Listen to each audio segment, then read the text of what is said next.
With the name of Almighty One God, who is most merciful and most beneficent.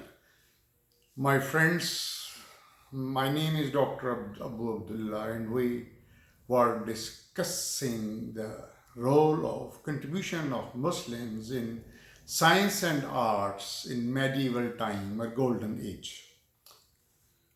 So last we were discussing the contribution of Muslims in establishing educational institutions. So this is the next lecture regarding that. Mustansiriya University. It was rather a blot on the Abbasid Caliph that the well-known Nizamiya University of Baghdad was built by a non-Abbasid, hence Al-Mustansir Billah, the Abbasid Caliph, made amends by opening the Mustansiriya University at Baghdad in 1234 AD. This was the greatest university ever founded in the Islamic world. It took 6 years to build this majestic university on the bank of river Tigris. A grand opening ceremony of this great institution was held, and on this auspicious day, 100 camel loads of rare manuscripts were transferred to the university from the Imperial Library. The building was stately and equipped with all amenities available in those times. It contained a hospital, a big library, baths, kitchens, a water cooling plant, and several spacious hostels for the residential students.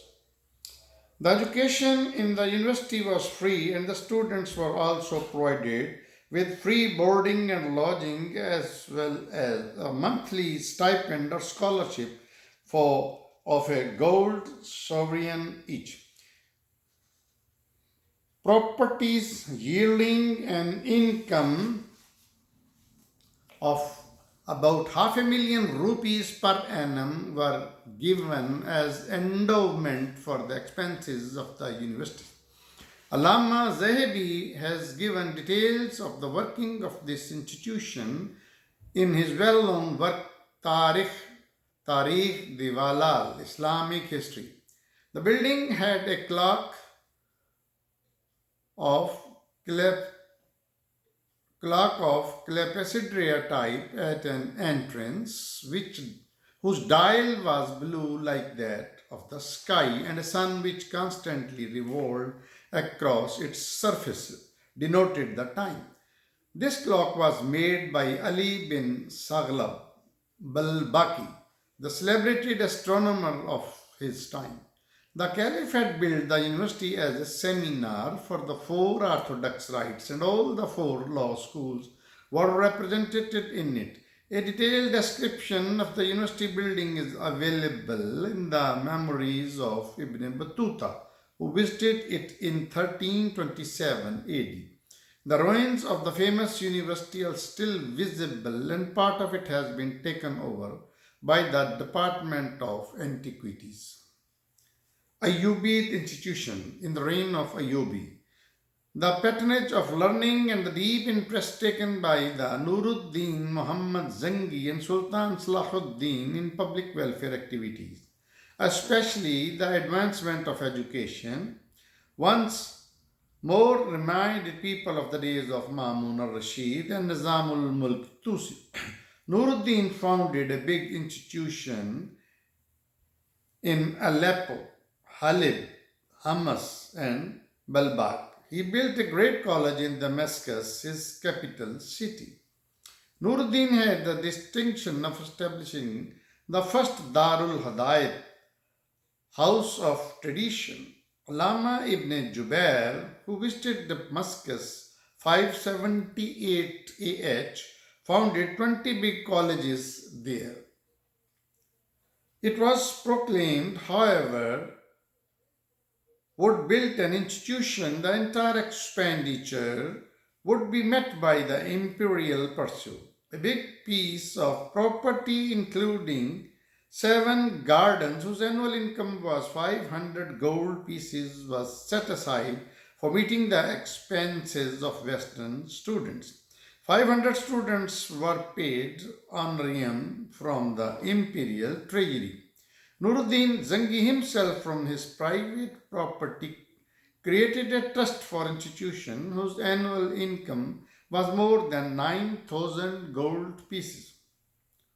Sultan Salahuddin, better known as Salahuddin in the West, was also a great patron of learning and education. He had founded big institutions in Alexandria, Cairo, Jerusalem, and Damascus.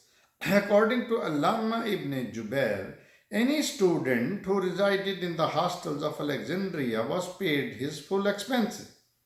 In his state, teachers' salaries paid out of imperial treasury amounted to 1.5 million per annum. The patronage of education by Salahuddin awakened a lively interest for learning among the general population, and it was considered a sort of humiliation that a rich person would die without leaving behind any institution. How interesting.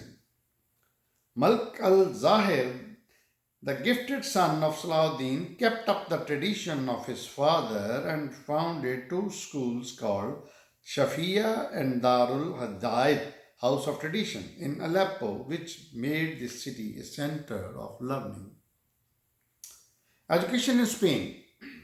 Spain, during the reign of Moorish caliphs, Muslim caliphs, developed education to a high degree of perfection. According to Maulana Shibli Numani, education in Spain, both primary and higher, was mostly given in mosque. Al-Hakam, the celebrated Spanish monarch, himself a great scholar, was a great patron of learning and granted munificent bounties of the scholars. He opened 27 free schools in Cordoba and took a keen interest in the progress of Cordoba University, which was founded by Abdul Rahman III in the principal mosque of the city. Under his patronage, this institution rose to be one of the greatest universities of the world. According to Abeid, Cordoba University preceded both Az-Zahir of Cairo and Nizamiya of Baghdad and attracted students, Christians and Muslims not only from Spain but from other parts of the Europe, Africa and Asia. Al-Hakam enlarged the mosque which housed the university, conducted water into its lead pipes and decorated it with mosaics brought by Byzantine artists, spending on it 261.53 dinars. The famous historian Ibn Khali Khan writes that Al-Hakam invited learned professors from all parts of the Muslim world who were paid handsome salaries. Among its professors was the historian Ibn al-Qutiyya. The imperial patronage of education raised the standard of learning and literacy to a high level in Spain. The eminent Dutch scholar Dozy has deduced that nearly everyone could read and write. All this, says Philip K. Hithi, whilst in Christian Europe only the rudiment of learning were known, and that by the few, mostly clergy. Writing in Spain, Muslims in Spain, Stanley Lane Poole observes about Cordoba. Beautiful as were the palaces and gardens of Cordoba, her claim to administration in higher matters were no less strong. The mind was as lovely as the body. Her professors and teachers made her the center of European culture. Students would come from all parts of the Europe to study under the famous doctors and even the nun Horsvita, far away in her Saxon convent of Guadresen, when she was told of the martyrdom of Saint Eulogius, couldn't refrain from singing the praise of Cordova, the brightest splendor of the world.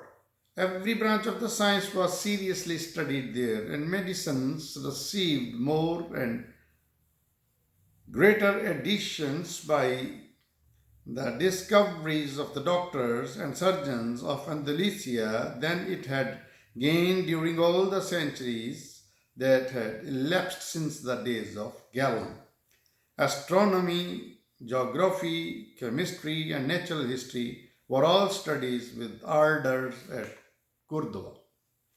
The subject of higher education in universities and colleges was theology, philosophy, language and literature, history, geography, and sciences.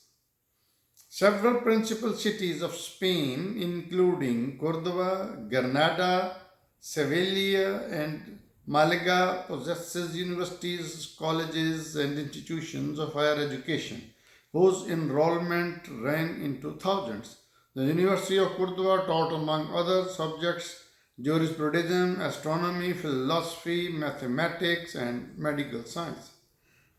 The certificates and degrees granted by this university were much valued throughout Muslim countries, especially in Spain. The seventh Nasrid monarch, Yusuf Abdul Hajjaj, his period from 1333 to 54 AD, had founded the University of Granada, which became an important center of Arabic studies in the Spain of those times. The university possesses a stately building whose portals were guarded by some stone lions. Besides other subjects, jurisprudence, science, theology, medicine, astronomy, and philosophy were studied in the university. Castilian and other Christian students studied in this university. The university organized public meetings, literary discussions, and lectures delivered by professors. An inscription on the portals of the university building ran as follows. The word is supported by four things only: the learning of wise, the justice of the great, the prayers of the righteous, and the valor of the brave. A spirit of cordiality and brotherhood prevailed among the students of various nations and religions who had thronged to the institutions of the Muslim Spain. According to Renan, the taste for science and literature had by the 16th century AD established in the privileged corner of the world, a toleration of which modern times hardly offer us an example. Christians, Jews, and Muslims spoke the same tongue, sang the same songs, participated in the same literary and scientific studies. All the barriers which separated the various people were affected. All worked with an accord in the work of a common civilization. The mosques of Cordova, where the students could be counted by thousands, became the active center of philosophical and scientific studies. Now let's talk about Al-Azhar Cairo. Al-Azhar University in Cairo. I think we will discuss it in the next chapter. Keep on watching my channel, Dr. Abu.